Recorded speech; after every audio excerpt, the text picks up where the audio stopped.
Namaste and good morning. So we were talking about Erudov questions, and we have reached question 8. So now we'll talk about it. So we will read directly from the book. What is the question? So here is the question.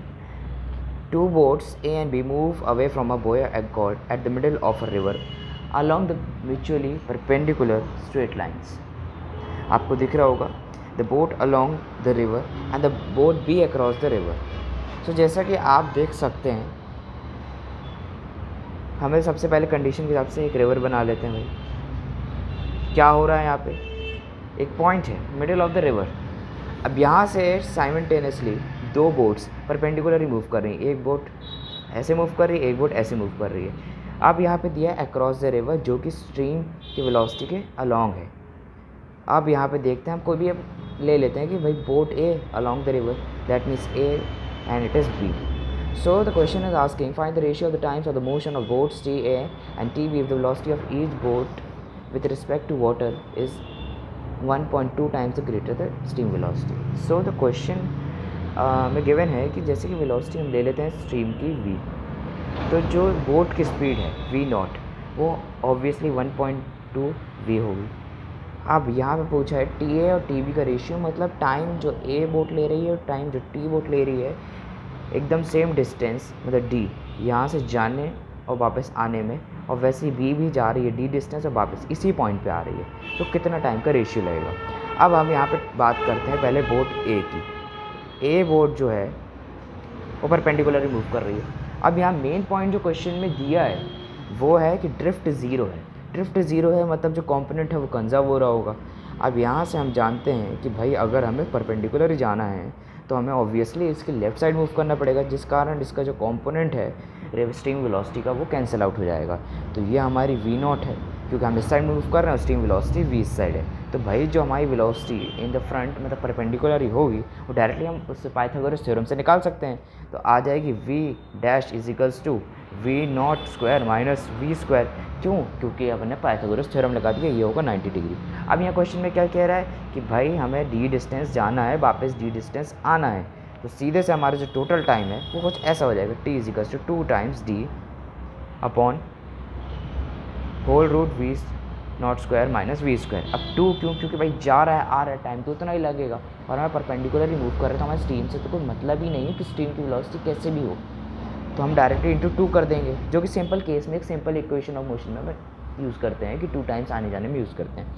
अब यहाँ पे हम B की बात करते हैं. ये है ए का, ध्यान रखिएगा ये है ए का, ठीक है. अब हम देखते जा रहे हैं कि ये हम दूसरा कंडीशन ले रहे हैं बी. अब जो बी है वो स्ट्रेट जा रही है. अब यहाँ पे हम रिवर वाला केस लगा लेते हैं, वो भी ग्राउंड फ्रेम में, रिलेटिव फ्रेम में नहीं, क्योंकि हमने ए भी तो ग्राउंड फ्रेम में लिया है, दोनों हम ग्राउंड फ्रेम में ले रहे हैं. तो भाई ये डी डिस्टेंस मूव कर रहा है, वापस भी डी डिस्टेंस आ रहा है. तो हमें सीधे सीधे पता है टी, अब T is equals to D upon V not plus V plus D upon V not minus V, क्योंकि आ रहा है फिर जा रहा है. इसको हम दे देते हैं नाम टी ए, इसको देते हैं. अब टी ए और टी बी का रेशियो पूछा है, तो सीधे से भाई हम डी टी तो कैंसिल हो जाएगा ना, तो डायरेक्ट आपका निकल आएगा दिस. हाँ ये आ जाएगा वी स्क्वायर में ये. हाँ जब आप इन दोनों को डी से बाहर, इसमें से डी बाहर निकाल लेंगे और इनका जो एलसीएम ले लेंगे, उस हिसाब से v not square minus we square आ जाएगा, ऊपर आ जाएगा आपका 2 वी नॉट. अब हम टी अपॉन टी भी कर रहे हैं, तो भाई ये तो उल्टा हो जाएगा ना,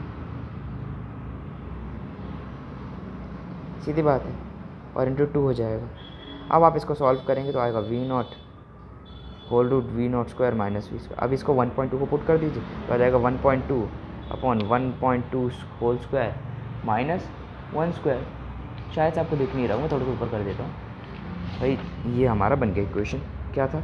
अब इन दोनों को हमने रेशियो में ले लिया, हमें कुछ ऐसे इक्वेशन मिला, फिर हम इससे डायरेक्ट ये ले आएंगे. क्या है? V naught upon whole root V not square minus we square, जो कि इसका टाइम का रेशियो है. तो आ गया. अब इसको सॉल्व करेंगे तो 1.8 अराउंड 1.81 आता है, पर हम जैसे कि एरोडॉग में दिया है कि सिग्निफिकेंट फिगर जो है पॉइंट के बाद वो ऊपर एक ही है, 1.8 आएगा. तो टी ए और टी बी का रेशियो है 1.8, तो डायरेक्टली हम ये निकाल सकते हैं. अब यहाँ पे थोड़ा सा साइन में आप कन्फ्यूजन हो गए हैं, क्योंकि इसमें टाउ का साइन दिया है और साथ ही साथ रेशियो भी कुछ अलग वे में दिया है. तो जैसे कि हम देख सकते हैं कि हमारा ये ए है, ये बी है और हमने निकाल लिया है। तो इसी अप्रोच से पहुंचना है। और सीधे से क्वेश्चन में थोड़ी सी ऐसी लैंग्वेज है कि भाई middle of the river mutually perpendicular straight lines. यहाँ पे एक और मेन जो लाइन है क्वेश्चन में यहाँ पे दी गई है, जो आपको क्वेश्चन में देखनी चाहिए।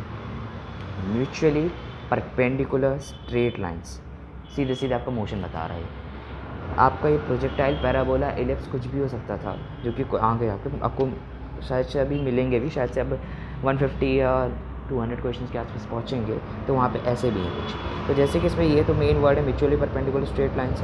ऊपर से एक है मिडल ऑफ द, मिडल यहाँ पे ज़्यादा कुछ काम नहीं आएगा। अगर यहाँ विड्थ से कुछ हमारा रिलेटेड होता तो हम मिडल को ले सकते थे। यहाँ पे आए equal distance from the boy the boats return, ये एक लाइन है इंपॉर्टेंट, और एक इंपॉर्टेंट। तो 3 लाइन्स हैं यहाँ पे जो इंपॉर्टेंट है। ऐसे हमें क्वेश्चंस में ढूंढना है कि भाई इंपॉर्टेंट लाइन्स है, जो विदाउट यूज़ लाइन से हमें कुछ मतलब नहीं है उससे, हमें जो यूज़फुल लाइन्स है उसी का यूज़ करना है और एकदम उन पर कॉन्सेंट्रेट करके ध्यान करके आंसर निकालना है। सो आज के लिए इतना ही। थैंक यू एंड आपका दिन बहुत अच्छा हो।